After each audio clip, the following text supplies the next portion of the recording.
السلام عليكم ورحمة الله وبركاته. عاملين ايه؟ يا رب تكونوا بخير وصحة وسعادة. النهاردة هنكلمكم عن أخبار الصفقات بتاعت النادي الأهلي.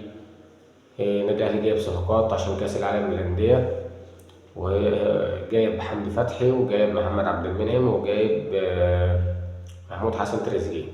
النادي الأهلي خلص الأيام دي في بغداد ونجاح ده تمام. خلص رسمي يعني في اللاعب.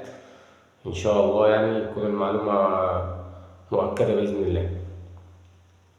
في أقاويل كتير بقى وكلام كتير بيتقال حوالين أحمد سيد زيزو نجم نادي الزمالك، وأنا شايف الكلام ده يعني مش صحيح يعني 100%. هنشوف الأيام اللي جاية دياتي. هو النادي طلب إن هو يجدد في نادي الزمالك، لكن لسه الأمور لسه لحد الآن إن هو لسه موقعش مع نادي الزمالك.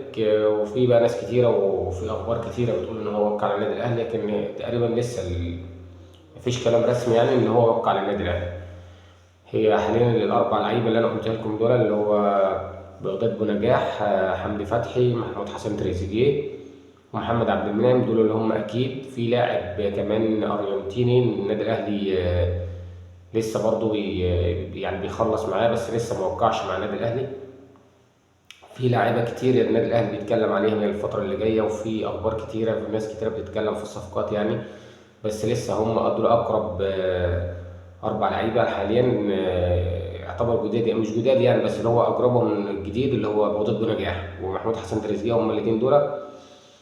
أما حمدي فتحي هو كان بيلعب في النادي الأهلي، ومحمد عبد المنعم بس عشان خاطر يعني خط النص والدفاع يبقوا تمام، فهم فكروا في الاتنين دول تاني.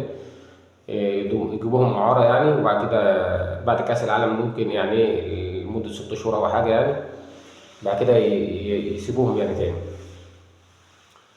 إن شاء الله لو الفيديو عجبكم ما تنسوش تعملوا اشتراك في القناة وتشيروا الفيديو وشير ولايك يعني.